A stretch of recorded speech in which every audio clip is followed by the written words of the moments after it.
Yeah, I think that we just got to get to the net a little bit more and play a little bit of a harder game. I think that against Buffalo we created a lot of chances, but we were more of a perimeter team, and I think that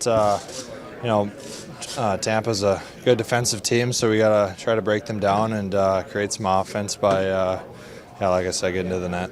You talk about getting to the net. Brady Tkachuk's obviously elite at doing that. If he's out of the game, just how much did your team miss your captain?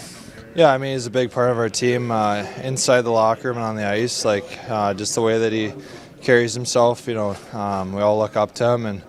But that we have to do a job with him out of the lineup. And, I think that, there's other guys that can step up and play a big role. And, we got a lot of guys in here that can do that. Talk about breaking down kind of their defensive style. You jump up on goal, a G goal last game. Just how important is that for you personally, jumping up and creating that offense? Yeah, I try to pitch in when I can. I know that their defense liked to, back off. They didn't play very aggressive, and that was kind of in our pre-scout. So I don't know. I just kind of saw a lane, and I took it, and just try to pitch in when I can. How has that side of your game developed? Like maybe just going into the NHL, and maybe even more this year. Is it like more confidence, or have you worked with it specifically with a coach here?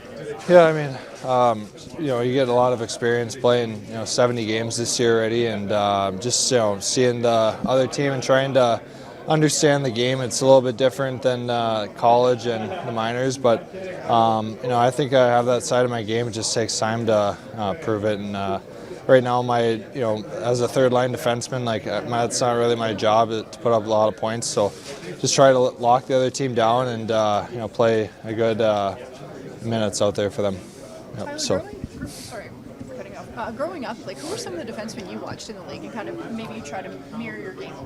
I liked Brandon Carlo. When I was at the U.S. program, he just stepped into the league pretty much, and I think that we play a pretty similar style, more simple, and just move the puck north and try to pitch an offense when you can. But I think that I'm a little bit more physical. I liked watching Nicholas Cronwell too. So just the way that he played the game, his big hits, I try to put that in my game here and there. And those are the two guys that I watch the most, probably. You try to be a bit more physical with a guy like Brady out too, just to kind of bring that element of the game?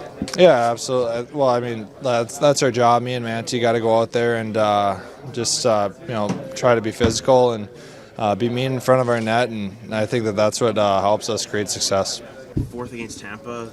What's key going into a potential first-round playoff matchup as well tonight? Yeah, no, obviously they're a great team. Been playing really well lately. So, like you said, potential first-round matchup. And this point in the year where the standings are, it's no matter who we're playing is a big game. So definitely adds some excitement, but we're ready to go for tonight. Klev was talking about the physicality in Brady's absence and the need to kind of get him on the forecheck. Just how important is that when you're missing number 7?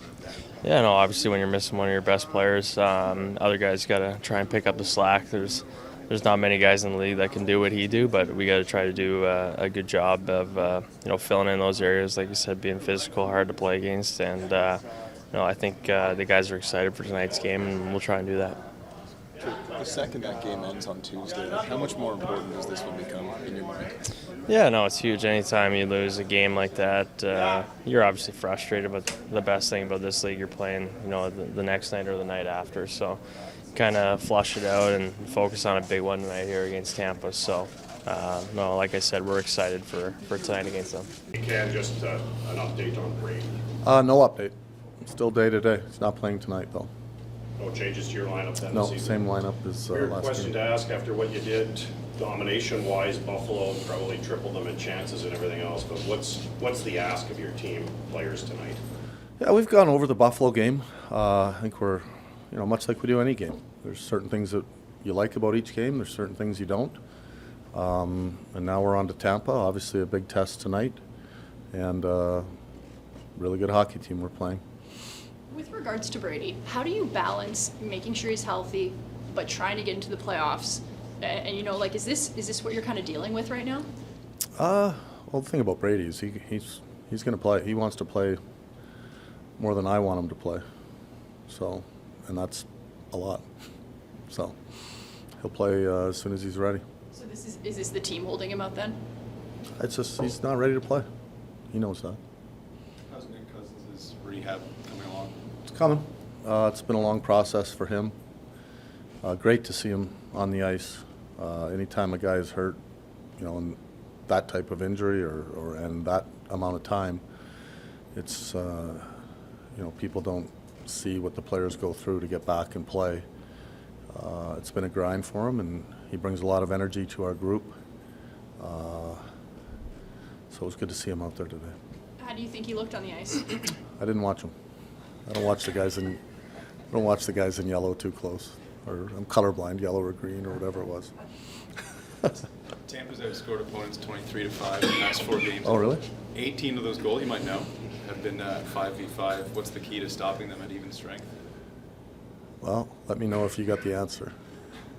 So hey, they're a good team. They got a lot of good weapons over there, and they can score in bunches. So our checking game, no doubt, is going to have to be on mark tonight.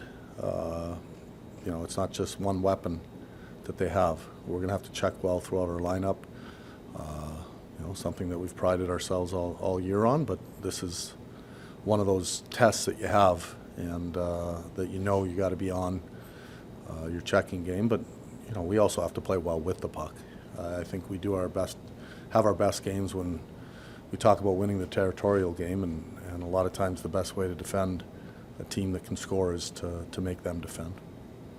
Is there a glaring issue right now with your power play? Like, what's been the issue these past couple of games? I don't think a glaring issue is, obviously having Brady out is part of it, the last game, but, power plays, there's ebbs and flows throughout the year where you're on fire, you're scoring, and, we just got to get one tonight, hopefully, but they're trying. I don't think there's a glaring issue by any means. Coach, you've emphasized the process all season long when you're facing Tampa tonight, Florida on Saturday, 2 prospective teams that you might match up with in the first round. Is there any added significance to these individual matchups? I think there's a level of excitement for sure when you're playing two teams that are, obviously have won Stanley Cups. They're contenders every year for a while now, and that's why you play the game for this part of the year. And we've put ourselves in a spot for these games to really mean something. Like you said, 2 teams that we could play in the opening round, and for me, that's awesome. That's exciting. We want to embrace that and embrace this time of year. What part of the process improved the most, maybe in the month of March, when you guys made such a good push here, and you're in that playoff spot? Yeah, I think, when you talk about it, it wasn't necessarily what we did in March. It's what we've done all year. And I go back to November, which was a big part of our season, I believe, when things weren't going as well as we wanted. And, I think our team matured a lot during that time, understanding that, if you stick with your game and stick with the process and not get away from it, not look behind you, live in the present, good things are going to happen. And we've kind of just slowly evolved to this time of year. When it comes to Fabian Zetterlund, he mentioned that sometimes when he gets frustrated without scoring, he comes back to the bench and just swears in Swedish. Do you have a message to him in moments like that, or even after a game, to keep him loose? Well, I haven't heard the Swedish come out yet, so that's good. But, I've chatted with him occasionally. I think the big thing for guys that haven't scored is, are you getting chances? I'd have a lot more concern if he wasn't. He's probably led our team in chances since we've put him with Timmy. I'm confident that the puck's going to go in. It's easy to say to a player to relax and stay confident and just keep doing what you're doing, but, in reality, that's all you can do. There's no sense putting added pressure on yourself. You're getting chances. They've gone in before. They'll go in again. What made you put him on the left side and put you off the right to that decision? He's played a lot of left and right. A lot of times you just talk to the wingers between G and him.